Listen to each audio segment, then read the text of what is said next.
Hello YouTube, and welcome to this unboxing and review of some parts I got from AliExpress. I will get to the D6 Pro in a second, but I just had this set up in front of the camera. For anyone wondering, that wasn't me farting, that was my phone message sound. So if that happens again, I'm not windy today.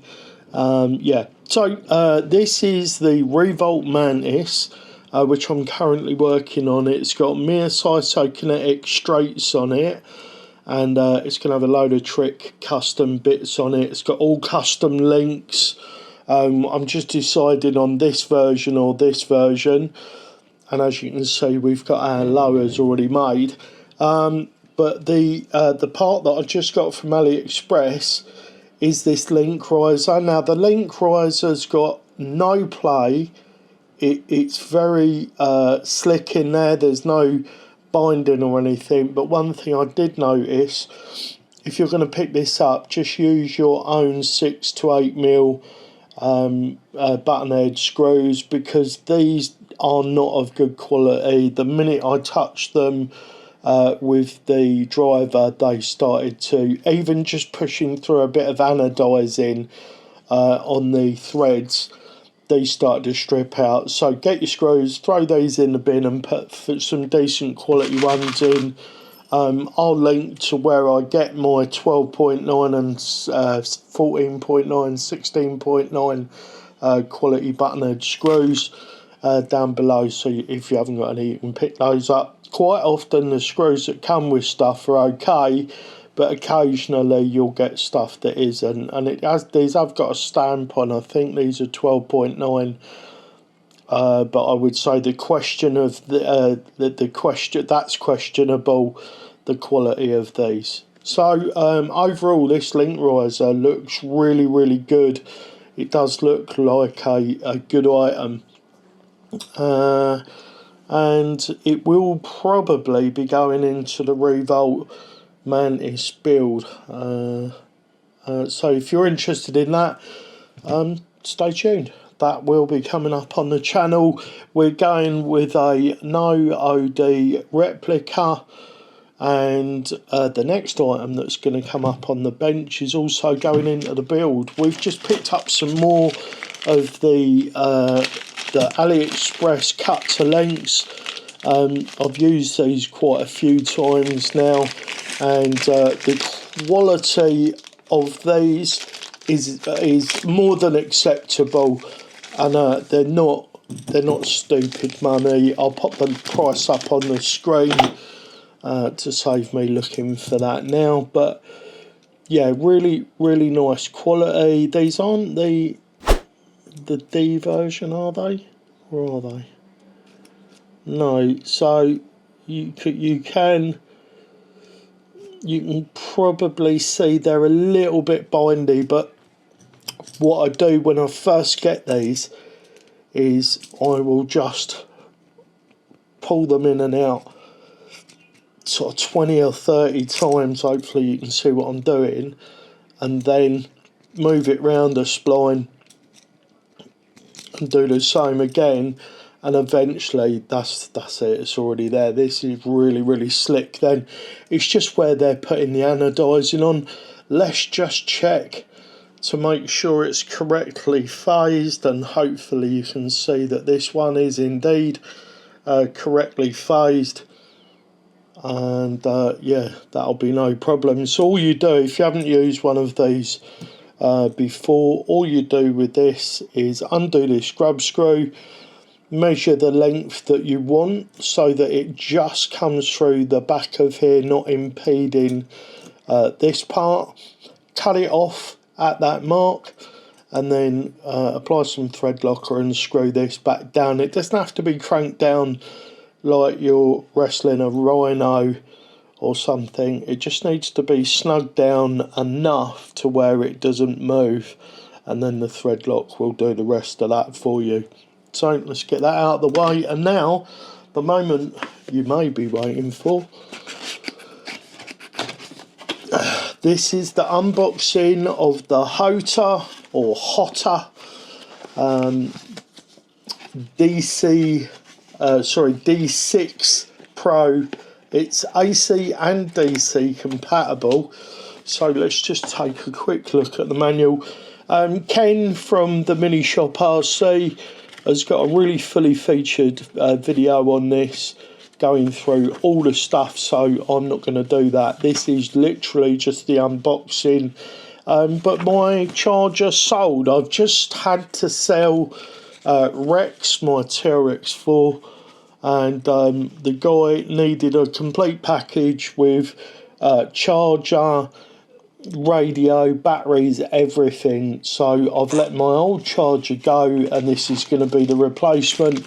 I have been wanting to switch over to a dual charger, so this charger will charge 2 batteries at once, and that's going to make life a lot more slick and easy for me when I'm preparing multiple batteries for a session.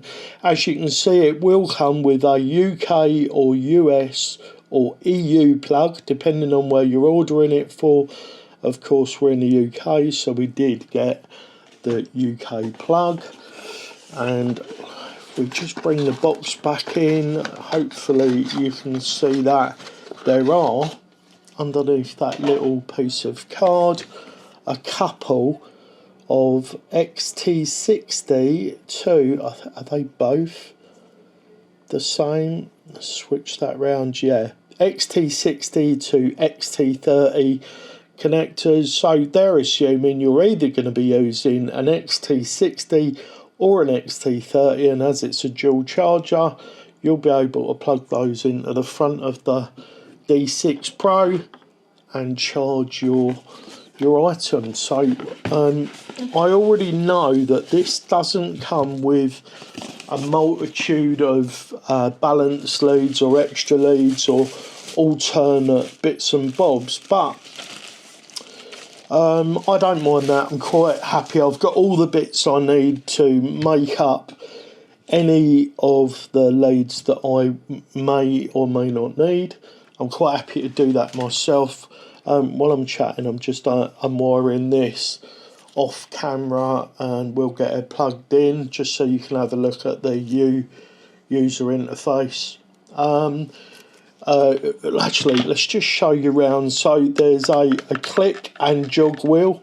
This is for switching channels. This is a 5-volt 2-amp output for charging telephones, or my FlySky radio will charge off that. There's a USB-C on the side there for doing firmware updates. I'm not sure if that is. That looks like a USB 2.0. Yeah, it's the one with the curve on the bottom and then the flat. So there's your 1 to 6x capable 1 to 6s capable balance lead. There's your main input for your battery, and it will accept 6.5 to 30 volts input DC, so you could make up a lead and run this off your car battery, and you can also do AC between 100 and 240, so it's regulated for those amounts. Right, let's get this unwound and get the charger switched on. It was a fraction under £100 here in the UK, so I would imagine that this is about $100 in the States from Amazon, but it is also available, if you're not in a mad rush for it, it is also available from AliExpress, and I'll post links down to that below. So there we go, this is the user interface, and what I thought, guys, was I didn't really pay too much attention on how to operate this, and what I thought I would do is I will just I would just go at it without looking at the manual. Let's see how intuitive it is. So I'm assuming we just plug that in there. So that's correct, and straight away we get the voltage come up on the screen there. Let's plug the balance lead in there. Now this is one of the Turnigy Bolt LIHV cells. It's a 2.4 amp battery, or 2400 milliamps if you prefer. Now what's it saying down here? 3.85. Oh, okay, so it's telling me the lowest voltage of one of the cells and the highest voltage. So this is the range of voltage that we've got there. So how do we, let's get the correct one on the screen, which is this one. So as we can see, we've got 3.86, 3.85 and 3.86. So there, I guess that's within a range. This battery has been stored for a while, so we want to charge it. Let's hit this. Right, okay, select charge. Select task. Okay, so that's pretty simple. Oh, no, we want to switch to LIHV. Cell voltage 4.35. That's correct. So the LIHV charged to 4.35 per cell instead of 4.2. So that's where the high voltage moniker. We're going to charge at 1 amp. I'm okay with that. You could charge this at 2.4 amps with no problem. So yes, charge, and so this, I see this screen then is the entire settings. So we want it in charge mode, we want LIHV, we want 4.35 volts. I'm assuming you can change this up and down. It is a 3 cell and we're happy to charge at 1 amp. Right, battery type, it's just sending us a warning, because if you tried to charge a standard LiPo on a LIHV settings, it's going to try to cram too many pixies into the battery and then you're going to have problems. So let's just select yes, and boom, up we go. I can hear the fan working away there. Don't mind that at all, because it's just keeping everything nice and cool within the unit. Now, one of the super cool things that you can do with this as well, some of you may already know or may have noticed, but it's also got a wireless charging port on the top of it. That panel there is for wireless charging, and quite surprising for me, it's actually going through my case. Now I normally have to take that off for that to work, so I'm really pleased with that. Now looking at the image on my phone, it does look like we might be slightly overexposed on the screen there, so I might have to do this all again if you couldn't see all of that. So I'm going to come back when this is fully charged, and I shall tell you my experience. And in the meantime, I'm actually going to leave my phone on charge up here as well. We'll see how they both do together. So I think what I'm going to do, guys, is I'm going to stop it there, as my phone has charged to 20%. So my phone has been working. And as you can see, the charger has been doing its thing, and we're up to 11.8 volts, and as you can see, hopefully you can see that down, actually that part of the screen does look like it's a little bit too bright for the camera, but down here it says 3.94 volts and 3.95, so very close. What happens now, I just want to stop it. This is again, it's us together looking at how intuitive it is, I would like to stop this. Use channel. Okay, so we have to select the channel, but it was all very clear on the screen there. There we go, and to stop we push once again and it stopped. Now let's say we want to go to balance. We can turn that down. So storage, let's put a storage charge on this now. Yes, it's an LHIV, LIHV, and there we go. And they're coded, so that's nice as well. So you've got a visual representation of which mode you're in with the colour, very strong colour there, purple. So purple is storage charge. That's it. I guess that's about as far as I can take us through this one, guys. I'll link to the Eternity Bolt batteries down in there as well. These have been really good. They were part of a sponsorship where they were sent out to me by Hobby King.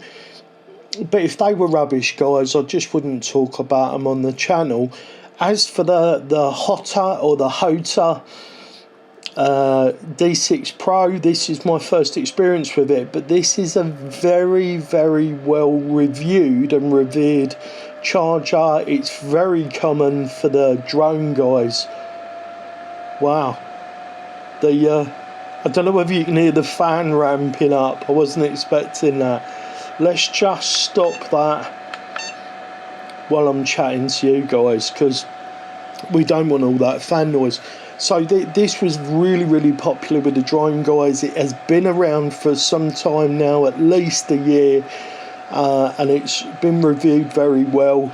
I've seen people charging two 5000 6S at the same time with a phone on top and nothing burst into flames. So if you're looking for a charger to move on, this might be your second charger. Or if you're one of those guys that just wants a really good setup out of the gate, then the Hota D6 Pro is well worth a look.